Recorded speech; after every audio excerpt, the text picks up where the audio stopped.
ओम नमो भगवते वासुदेवाय। ओम नमो भगवते वासुदेवाय। ओम नमो भगवते वासुदेवाय। श्रील प्रभुपाद की जय। गुरु गौरांग की जय। आज हम श्रीमद् भागवतम के तृतीय स्कंद से 5वें अध्याय का श्रवण करेंगे। इस अध्याय का शीर्षक है मैत्रेय से विदुर की वार्ता। सुखदेव गोस्वामी ने कहा, इस तरह कुरुवंशियों में सर्वश्रेष्ठ विदुर, जो कि भगवत भक्ति में परिपूर्ण थे, स्वर्गलोक की नदी गंगा के उद्गम हरिद्वार पहुंचे, जहां विश्व के अगाध विद्वान महामुनि मैत्रेय आसीन थे। मद्रता से ओतप्रोत में पूर्ण तथा अध्यात्म में तुष्ट विदुर ने उनसे पूछा। विदुर ने कहा, हे महर्षि, इस संसार का हर व्यक्ति सुख प्राप्त करने के लिए सकाम कर्मों में प्रवृत्त होता है, किंतु उसे ना तो तृप्ति मिलती है, ना ही उसके दुख में कोई कमी आती है। विपरीत इसके ऐसे कार्यों से उसके दुख में वृद्धि होती है। इसलिए कृपा करके हमें इसके विषय में हमारा मार्गदर्शन करें कि असली सुख के लिए कोई कैसे रहे। हे प्रभु, महान परोपकारी आत्माएं पूर्ण पुरुषोत्तम भगवान की ओर से पृथ्वी पर उन पतित आत्माओं पर अनुकंपा दिखाने के लिए विचरण करती हैं, जो भगवान की अधीनता के विचार मात्र से ही विमुख रहते हैं। इसलिए हे महर्षि, आप मुझे पूर्ण पुरुषोत्तम भगवान की दिव्य प्रेमा भक्ति के विषय में उपदेश दें, जिससे हर एक के हृदय में स्थित भगवान भीतर से परम सत्य विषयक व ज्ञान प्रदान करने के लिए प्रसन्न हो, जो कि प्राचीन वैदिक सिद्धांतों के रूप में उन लोगों को ही प्रदान किया जाता है जो भक्ति योग द्वारा शुद्ध हो चुके हैं। हे महर्षि, कृपा करके बतलाएं कि पूर्ण पुरुषोत्तम भगवान, जो तीनों लोकों के इच्छा रहित स्वतंत्र स्वामी तथा समस्त शक्तियों के नियंता हैं, किस तरह अवतारों को स्वीकार करते हैं और किस तरह विराट जगत को उत्पन्न करते हैं, जिसके परिपालन के लिए नियामक सिद्धांत पूर्ण रूप से व्यवस्थित है। वे आकाश के रूप में फैले अपने ही हृदय में लेट जाते हैं और उस आकाश में संपूर्ण सृष्टि को रखकर वे अपना विस्तार अनेक जीवों में करते हैं, जो विभिन्न योनियों के रूप में प्रकट होते हैं। उन्हें अपने निर्वाह के लिए कोई प्रयास नहीं करना पड़ता, क्योंकि वे समस्त यौगिक शक्तियों के स्वामी और प्रत्येक वस्तु के मालिक हैं। इस प्रकार वे जीवों से भिन्न हैं। आप द्विजों, गौओं तथा देवताओं के कल्याण हेतु भगवान के विभिन्न अवतारों के शुभ लक्षणों के विषय में भी वर्णन करें। यद्यपि हम निरंतर उनके दिव्य कार्यकलापों के विषय में सुनते हैं, किंतु हमारे मन कभी भी पूर्णतया तुष्ट नहीं हो पाते। समस्त राजाओं के परम राजा ने विभिन्न लोकों की तथा आवास स्थलों की सृष्टि की, जहां प्रकृति के गुणों और कर्म के अनुसार सारे जीव स्थित हैं, और उन्होंने उनके विभिन्न राजाओं तथा शासकों का भी सृजन किया। हे ब्राह्मण श्रेष्ठ, आप यह भी बतलाएं कि ब्रह्मांड के सृष्टा तथा आत्मनिर्भर प्रभु नारायण ने किस तरह विभिन्न जीवों के स्वभावों, कार्यों, रूपों, लक्षणों तथा नामों की पृथक पृथक रचना की है। हे प्रभु, मैं व्यास देव के मुख से मानव समाज के इन उच्चतर तथा निम्नतर पदों के विषय में बारंबार सुन चुका हूँ, और मैं इन कम महत्व वाले विषयों तथा उनके सुखों से पूर्णतया तृप्त हूँ, पर वे विषय बिना कृष्ण विषयक कथाओं के अमृत से मुझे तुष्ट नहीं कर सके। जिनके चरण कमल समस्त तीर्थों के सार रूप हैं तथा जिनकी आराधना महर्षियों द्वारा तथा भक्तों द्वारा की जाती है, ऐसे भगवान के विषय में पर्याप्त श्रवण किए बिना मानव समाज में ऐसा कौन होगा जो तुष्ट होता हो। मनुष्य के कानों के छेदों में ऐसी कथाएं प्रविष्ट होकर उसके पारिवारिक मोह के बंधन को काट देती हैं। आपके मित्र महर्षि कृष्ण द्वैपायन व्यास पहले ही अपने महान ग्रंथ महाभारत में भगवान के दिव्य गुणों का वर्णन कर चुके हैं, किंतु इसका सारा उद्देश्य सामान्य जन का ध्यान लौकिक कथाओं को सुनने के प्रति उनके प्रबल आकर्षण के माध्यम से कृष्ण कथा भगवत गीता की ओर आकृष्ट करना है। जो व्यक्ति ऐसी कथाओं का निरंतर श्रवण करते रहने के लिए आतुर रहता है, उसके लिए कृष्ण कथा क्रमशः अन्य सभी बातों के प्रति उसकी उदासीनता को बढ़ा देती है। वह भक्त जिसने दिव्य आनंद प्राप्त कर लिया हो, उसके द्वारा भगवान के चरण कमलों का ऐसा निरंतर स्मरण तुरंत ही उसके सारे कष्टों को दूर कर देता है। हे मुनि, जो व्यक्ति अपने पाप कर्मों के कारण दिव्य कथा प्रसंगों से विमुख रहते हैं और फलस्वरूप महाभारत भगवत गीता के उद्देश्य से वंचित रह जाते हैं, वे दयनीय द्वारा भी दया के पात्र होते हैं। मुझे भी उन पर तरस आती है, क्योंकि मैं देख रहा हूँ कि किस तरह नित्य काल द्वारा उनकी आयु नष्ट की जा रही है। वे दार्शनिक चिंतन, जीवन के सैद्धांतिक चरम लक्ष्यों तथा विभिन्न कर्मकांडों की विधियों को प्रस्तुत करने में स्वयं को लगाए रहते हैं। हे मैत्रेय, हे दुखियारियों के मित्र, एकमात्र भगवान की महिमा सारे जगत के लोगों का कल्याण करने वाली है। अतएव जिस तरह मधुमक्खियां फूलों से मधु एकत्र करती हैं, उसी तरह कृपया समस्त कथाओं के सार कृष्ण कथा का वर्णन कीजिए।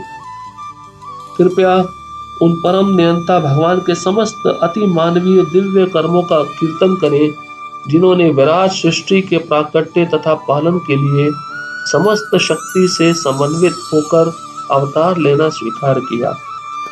सुखदेव गोस्वामी ने कहा, विदुर का अत्यधिक सम्मान करने के बाद विदुर के अनुरोध पर समस्त लोगों के महानतम कल्याण हेतु महर्षि मैत्रेय मुनि बोले। श्री मैत्रेय ने कहा, हे विदुर, तुम्हारी जय हो। तुमने मुझसे सबसे अच्छी बात पूछी है। इस तरह तुमने संसार पर तथा मुझ पर अपनी कृपा प्रदर्शित की है, क्योंकि तुम्हारा मन सदैव ब्रह्म के विचारों में लीन रहता है। हे विदुर, यह तनिक भी आश्चर्यप्रद नहीं है कि तुमने अनन्य भाव से भगवान को किस तरह स्वीकार कर लिया है, क्योंकि तुम व्यास देव के वीर्य से उत्पन्न हो। मैं जानता हूं कि तुम मांडव्य मुनि के श्राप के कारण विदुर बने हो, और इसके पूर्व तुम जीवों की मृत्यु के पश्चात उनके महान नियंत्रक राजा यमराज थे। तुम सत्यवती के पुत्र व्यासदेव द्वारा उसके भाई की रखैल पत्नी से उत्पन्न हुए थे। आप भगवान के नित्य संगियों में से एक है, जिनके लिए भगवान अपने धाम वापस जाते समय मेरे पास उपदेश छोड़ गए हैं। अतएव मैं आपसे उन लीलाओं का वर्णन करूंगा, जिनके द्वारा भगवान विराट जगत के क्रमबद्ध सृजन, भरण पोषण तथा संहार के लिए अपनी दिव्य शक्ति का विस्तार करते हैं। समस्त जीवों के स्वामी भगवान सृष्टि के पूर्व अद्वय रूप में विद्यमान थे। केवल उनकी इच्छा से ही यह सृष्टि संभव होती है और सारी वस्तुएं पुनः उनमें लीन हो जाती हैं। इस परम पुरुष को विभिन्न नामों से उपलक्षित किया जाता है। हर वस्तु के निर्विवाद स्वामी भगवान ही एकमात्र दृष्टा थे। उस समय विराट जगत का अस्तित्व नहीं था, अतः अपने स्वांशों तथा भिन्नांशों के बिना वे अपने को पूर्ण अनुभव कर रहे थे। तब भौतिक शक्ति सुसुप्त थी, जबकि अंतरंगा शक्ति व्यक्त थी।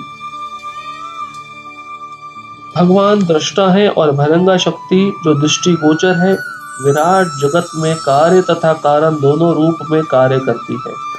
हे महाभाग विदुर, यह बहिरंगा शक्ति माया कहलाती है और केवल इसी के माध्यम से संपूर्ण भौतिक जगत संभव होता है।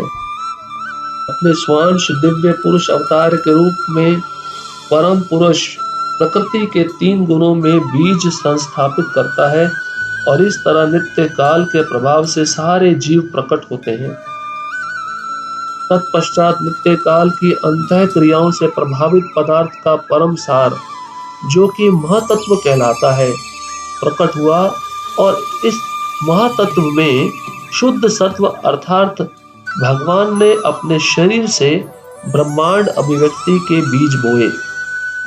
तत्पश्चात महातत्व अनेक भिन्न भिन्न भावी जीवों के आकार रूपों में विभेदित हो गया। यह महातत्व मुख्यतः तमोगुणी होता है और यह मिथ्या अहंकार को जन्म देता है। यह भगवान का स्वांश है, जो सृजनात्मक सिद्धांतों की पूर्ण चेतना तथा फलन काल से युक्त होता है। महातत्व या महान कारण रूप सत्य मिथ्या अहंकार में परिणत होता है, जो तीन अवस्थाओं में कारण, कार्य तथा कर्ता के रूप में प्रकट होता है। ऐसे सारे कार्य मानसिक धरातल पर होते हैं और वे भौतिक तत्वों, स्थूल इंद्रियों तथा मानसिक चिंतन पर आधारित होते हैं। मिथ्या अहंकार तीन विभिन्न गुणों सतो, रजो तथा तमो में प्रदर्शित होता है। मिथ्या अहंकार सतोगुण से अंतः क्रिया करके मन में रूपांतरित हो जाता है। सारे देवता भी जो घटना प्रधान जगत को नियंत्रित करते हैं, उसी सिद्धांत तत्व अर्थात मिथ्या अहंकार तथा सतोगुण की अंतः क्रिया के परिणाम हैं। इंद्रियां निश्चय ही मिथ्या अहंकार जन्य रजोगुण की परिणाम है। अतएव दार्शनिक चिंतन परक ज्ञान तथा सकाम कर्म रजोगुण के प्रधान उत्पाद है। आकाश ध्वनि का परिणाम है और ध्वनि अहंकारात्मक काम का रूपांतर विकार है।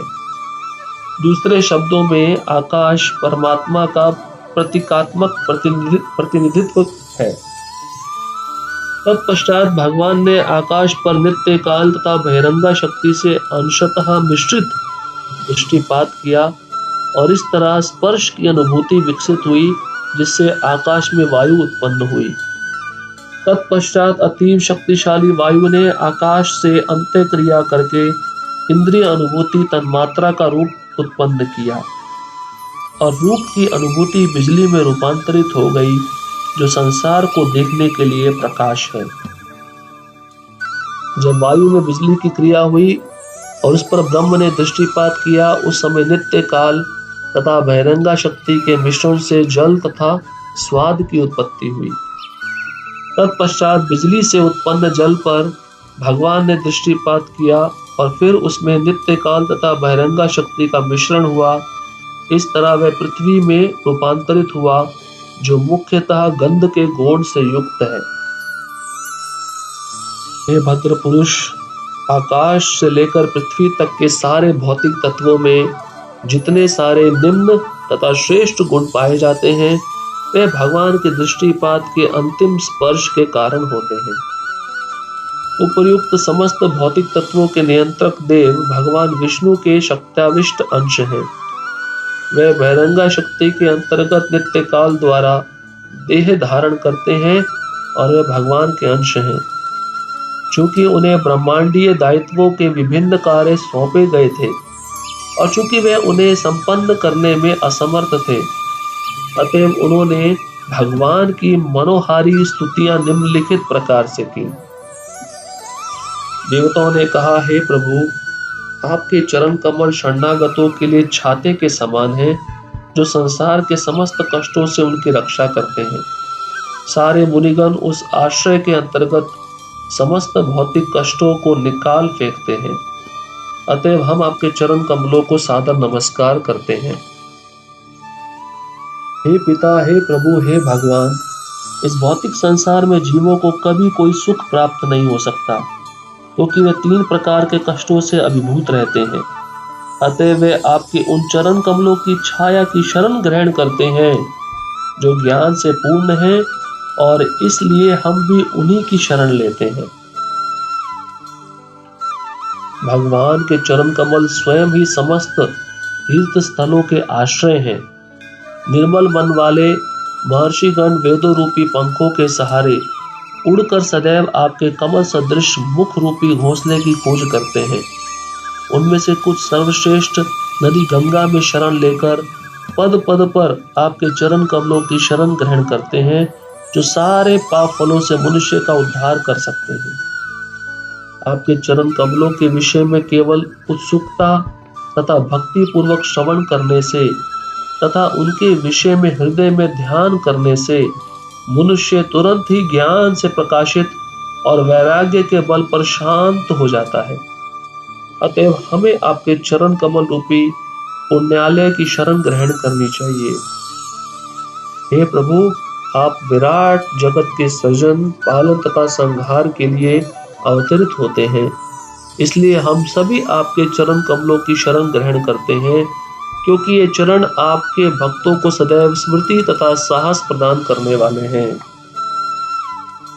हे प्रभु, जो लोग नश्वर शरीर तथा बंधु बांधवों के प्रति अवांछित उत्सुकता के द्वारा पाशबद्ध हैं और जो लोग मेरा तथा मैं के विचारों से बंधे हुए हैं, वे आपके चरण कमलों का दर्शन नहीं कर पाते।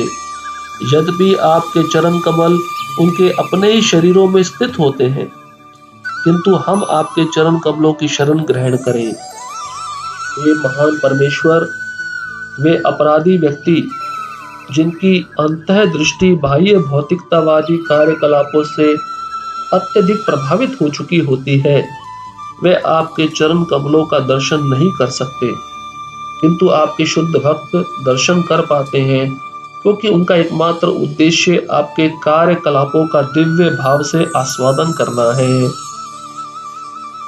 हे प्रभु, जो लोग अपनी गंभीर मनोवृत्ति के कारण प्रबुद्ध भक्ति में सेवा की अवस्था प्राप्त करते हैं, वे वैराग्य तथा ज्ञान के संपूर्ण अर्थ को समझ लेते हैं और आपकी कथाओं के अमृत को पीकर ही आध्यात्मिक आकाश में वैकुंठ लोक को प्राप्त करते हैं। अन्य लोग भी जो कि दिव्य आत्म साक्षात्कार द्वारा शांत हो जाते हैं तथा जिन्होंने प्रबल शक्ति एवं ज्ञान के द्वारा प्रकृति के गुणों पर विजय पा ली है, आप में प्रवेश करते हैं, किंतु उन्हें काफी कष्ट उठाना पड़ता है, जबकि भक्त केवल भक्ति में सेवा संपन्न करता है और उसे ऐसा कोई कष्ट नहीं होता। हे आदि पुरुष, इसलिए हम एकमात्र आपके हैं। यद्यपि हम आपके द्वारा उत्पन्न प्राणी हैं, किंतु हम प्रकृति के 3 गुणों के प्रभाव के अंतर्गत एक के बाद एक जन्म लेते हैं, इसलिए हम अपने कर्म में पृथक पृथक होते हैं। अतएव सृष्टि के बाद हम आपके दिव्य आनंद के हेतु सम्मिलित रूप में कार्य नहीं कर सके। हे अजन्मा, आप हमें वे मार्ग तथा साधन बताएं जिनके द्वारा हम आपको समस्त भोग्य अन्न तथा वस्तुएं अर्पित कर सकें, जिससे हम तथा इस जगत के अन्य समस्त जीव बिना किसी उत्पात के अपना पालन पोषण कर सकें तथा आपके लिए और अपने लिए आवश्यक वस्तुओं का संग्रह कर सकें।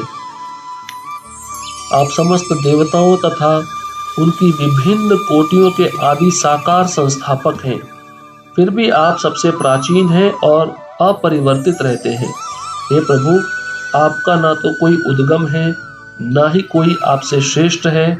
आपने समस्त जीव रूपी वीर्य द्वारा बहिरंगा शक्ति को गर्भित किया है, फिर भी आप स्वयं अजन्मा हैं। हे परम प्रभु, महातत्व से प्रारंभ में उत्पन्न हुए हम सबों को अपना कृपा पूर्ण निर्देश दें कि हम किस तरह से कर्म करें।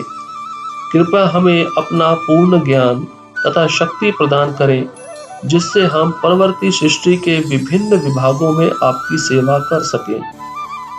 इस प्रकार श्रीमद् भागवतम के 3 स्कंद के अंतर्गत 5वां अध्याय पूर्ण हुआ। श्रील प्रभुपाद की जय। गुरु गौरांग की जय।